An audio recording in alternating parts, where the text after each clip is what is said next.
Hare Krishna. Hare Krishna. My wife is always laughing because you have no idea what's going on before we go Hare Krishna. Usually it's like, and then all of a sudden it's like, okay, stop, ready, action, and then we start. But today it wasn't that bad actually. Now you are better. I see. Okay, so as you can hear, finally, my voice is getting better, but I'm not going to talk so much today. Just Right. try to save it. Just talk enough to tell you his voice is getting better. He'll keep talking on that. So where are we reading from today? Yeah.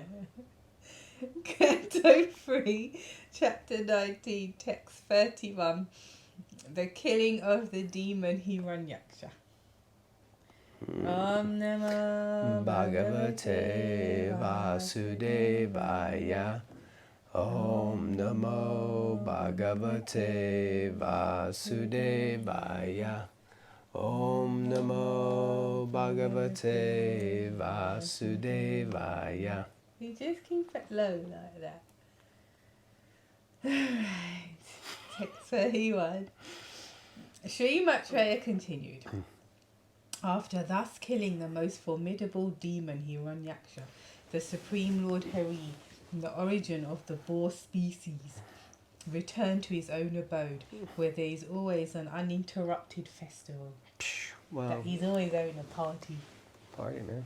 I like parties. The Lord was praised by all the demigods headed by Brahma. Purport.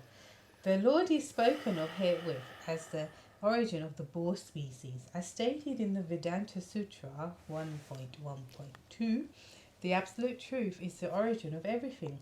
Therefore, it is to be understood that all 8,400,000 species or bodily forms originate from the Lord, who is always Adi, or the beginning. In Bhagavad Gita, Arjuna addresses the Lord as Adyam, or the original. Similarly, in the Brahma Samhita, the Lord is addressed as Adi Purusham, the original person.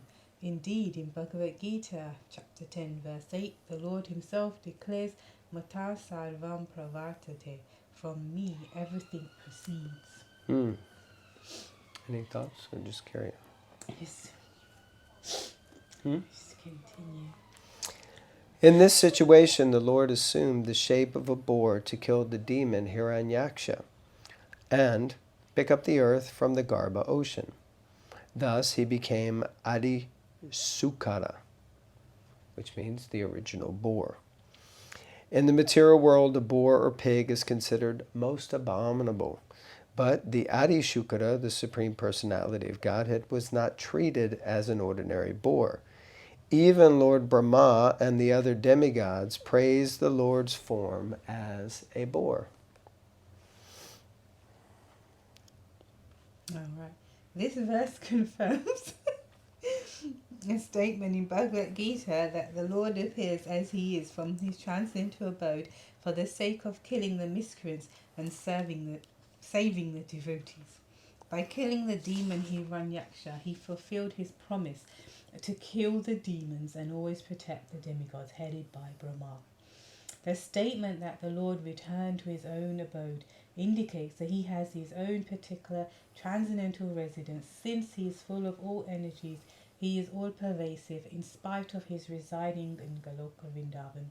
Just as the sun, although situated in a particular place within the universe, is present by its sunshine throughout the universe. Although the Lord has his particular abode in which to reside, he is all-pervasive.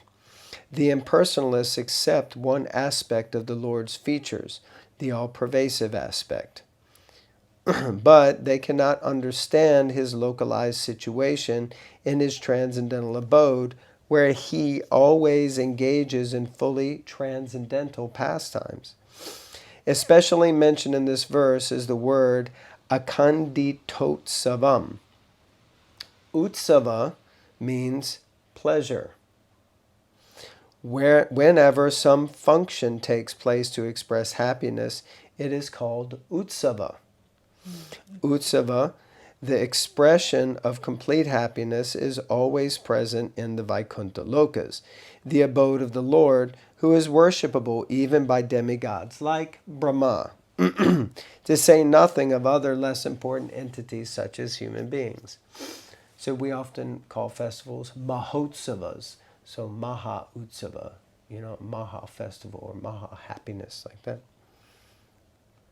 The Lord descends from his abode to this world, and therefore he is called Avatar, which means one who descends. Sometimes Avatar is understood to refer to an incarnation who assumes the material form of flesh and bone, but actually Avatar refers to one who descends from higher regions.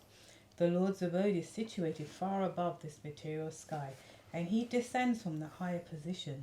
Thus he is called Avatar. Avatar. I think it's interesting that one of the highest grossing movies of all time was called Avatar, and it had the lead character was blue, kind of alien blue, and had this big tilak on his forehead. I don't think that that's by chance. No. Okay, text 32. Translation. Excuse me. Maitreya continued, "My dear Vidur, I have explained to you the personality of Godhead's coming down as the first boar incarnation and killing in a great fight a demon of unprecedented prowess, as if he were just a plaything. This has been narrated by me as I heard it from my predecessor, spiritual master." So Maitreya is, let's see what Prabhupada says.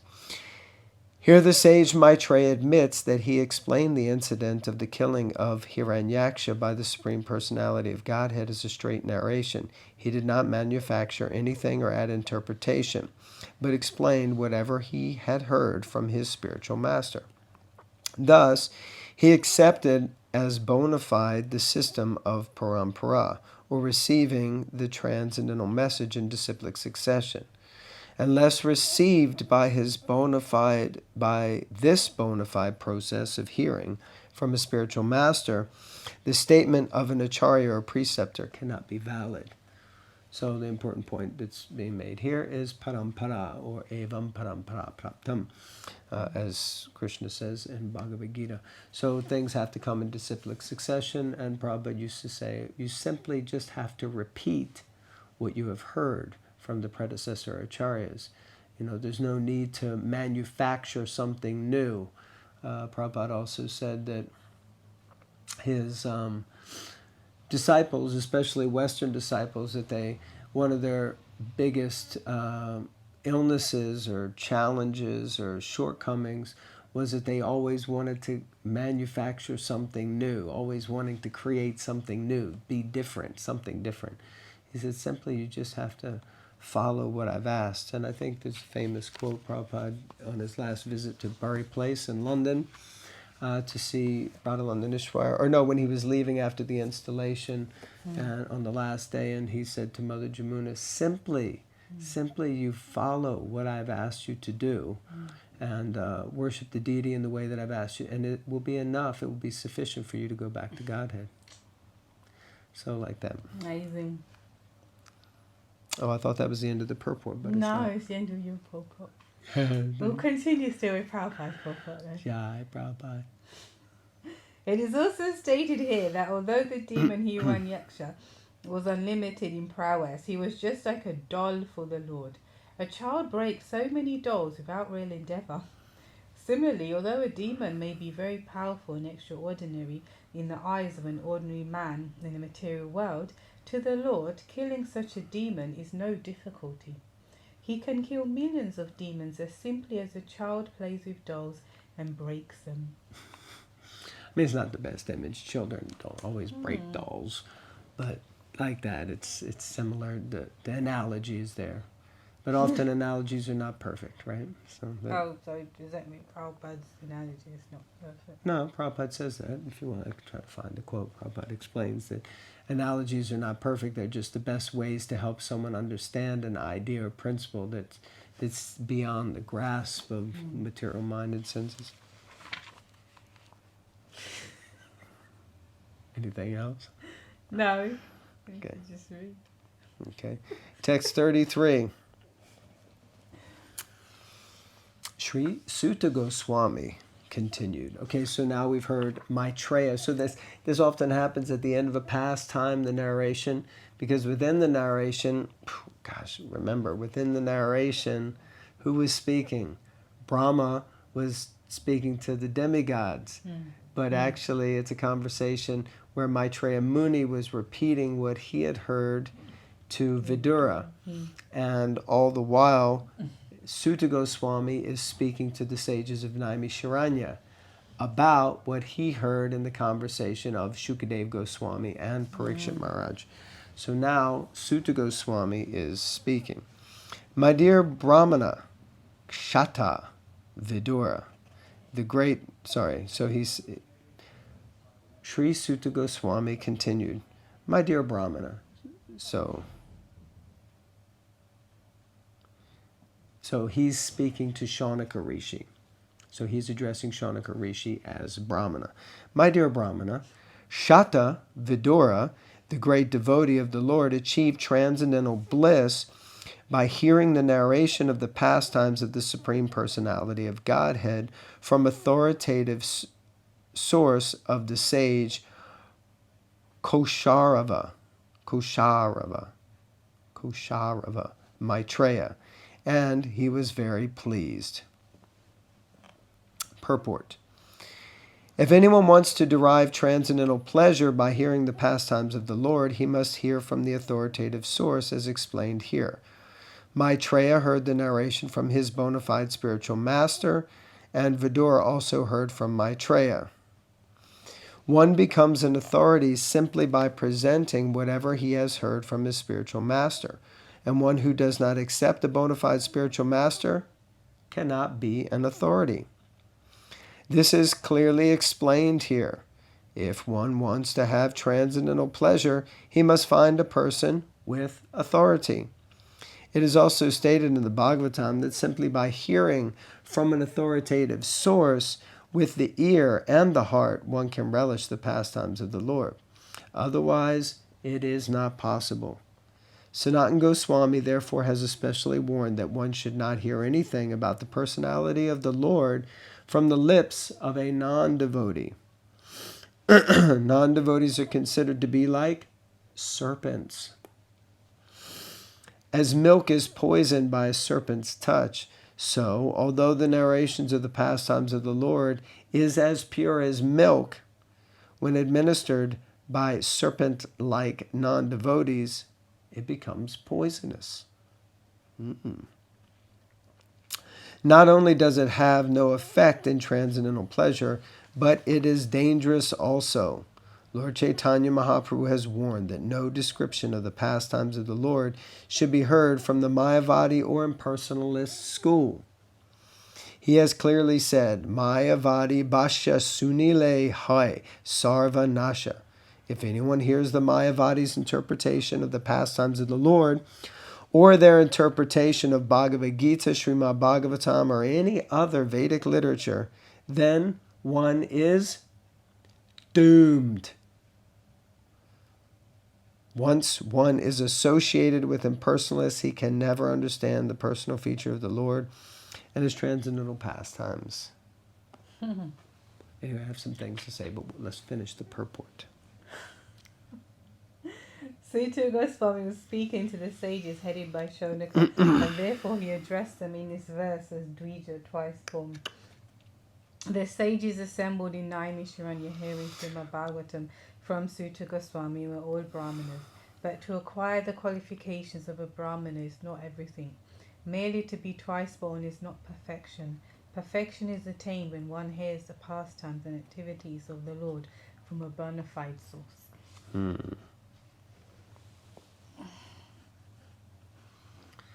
So I was just thinking about this point of hearing from Mayavadis or impersonalists. It can come across as quite extreme. But one senior devotee, he explained to me with a powerful example of how that manifests, which is that in India they have these events called Saptahas or Bhagavat Saptahas, which basically they speak Bhagavatam for 7 days. Not the entire thing. Usually they jump straight to the 10th canto, which Prabhupada discourages greatly. But he was describing how in these Saptahas, the speakers are so empowered. They're such excellent orators that when they speak, they can make everyone laugh. Then they make people cry. And then they make people, whoa, amazing. And then they tell the pastimes in such a way that people are just taken on this emotional journey and really like overwhelmed. And he says probably for the most part, they just repeat and recite what is the pastime. But he said, but then at the end, they inject the poison because they've captivated and enamored all of the audience. And then at the end, they say something to the effect that, and you too can become this supreme personality. You too can also become this supreme enjoyer, Krishna. And it's like they inject the poison. And he says, and it's like, even though everything else was pure in one sense, but because that poison is there, like, and Prabhupada gives the example, like a serpent, when it drinks milk, maybe it left poison, maybe it didn't, but it becomes contaminated and it should be disregarded because you don't want to take the chance, like, no, I don't think he left poison in this milk, let me drink it, and then you get poison. So like that, better to not hear, better to avoid hearing from unbona fide people because they may inject the poison.